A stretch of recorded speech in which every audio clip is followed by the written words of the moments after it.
اسی طرح نماز میں بھول چک کا مسئلہ ایک اہم مسئلہ ہے کہ مثال کے طور پہ کسی نے 3 ہی رکعت پڑھی، سلام پھیر دیا، عام عارف یاد ہے، تو 3 رکعت امام صاحب کے ساتھ پڑھی، 1 رکعت اس کی چھوٹ گئی، اب اس نے امام صاحب کے ساتھ سلام پھیر دیا، تو کرے گا کیا؟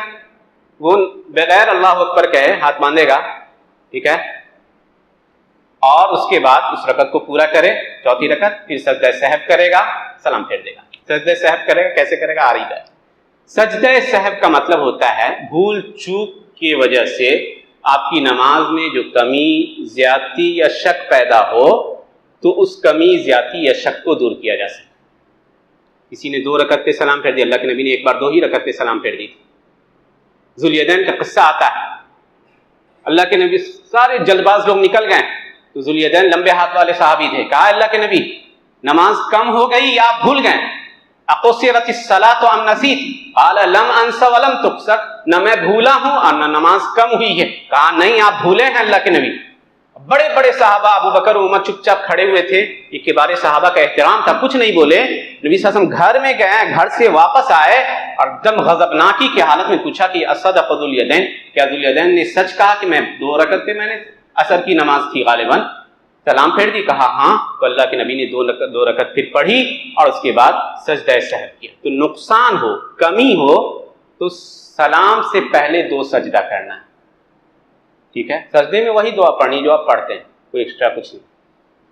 نماز میں کسی طرح کی کمی ہو، یاد آ گیا، آپ جو ہے سجدہ سہو کی۔ شک میں پڑ جائیے، اکثر اکیلے میں نماز پڑھ رہے ہیں، شک میں شیطان ڈال دیا 3 پڑھے کہ 4 پڑھے، تو 2 طرح کا اس میں معاملہ ہے، یعنی 2 صورت ہے، آپ دونوں میں سے کوئی ایک کیجیے۔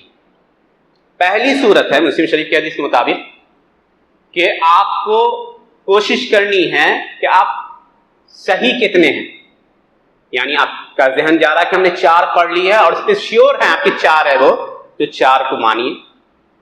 شک ہے یا شک برابر ہے 50-50% ہے، کچھ نہیں سمجھ میں آ رہا ہے، تو ایسی صورت میں اس کو 3 سمجھیے۔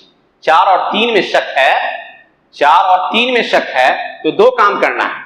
ایک تو پہلے غلبہ ظن ہو کہ ہم نے 70% امید ہے کہ 4 پڑھی ہے، یا اور کہہ دیجیے اور زیادہ شیورنس آپ کے اندر ہے کہ ہم نے 4 پڑھی ہے تو اسی کو مانیے۔ لیکن اگر برابر ہے شک تو ایسی صورت میں 3 کو مانیے۔ وَلْيَبْنِ عَلَىٰ مَسْتَيْقَنَ، جو یقین ہے، تو 3 یقینی ہے تو 3 رکعت آپ نے پڑھ لی، 1 پورا کیجیے اور سجدہ سہو کیجیے۔ تو شک میں اور کمی میں سلام سے پہلے 2 سجدے کرنے ہیں۔ زیادہ کر بیٹھے 5 رکعت پڑھ دی تو ایسی صورت میں آپ کو سلام کے بعد سجدہ کرنا ہے، 2 سجدہ۔ سلام کے بعد سجدہ کیجیے گا تو کیسے کیجیے گا؟ سلام پھیر دیا، 2 سجدہ کیا اور پھر سلام پھیر دیا۔ تشہد نہیں، تشہد کی حدیث شاذ اور ضعیف، تشہد کی حدیث شاذ اور ضعیف۔ کیسے سجدہ کرنا ہے؟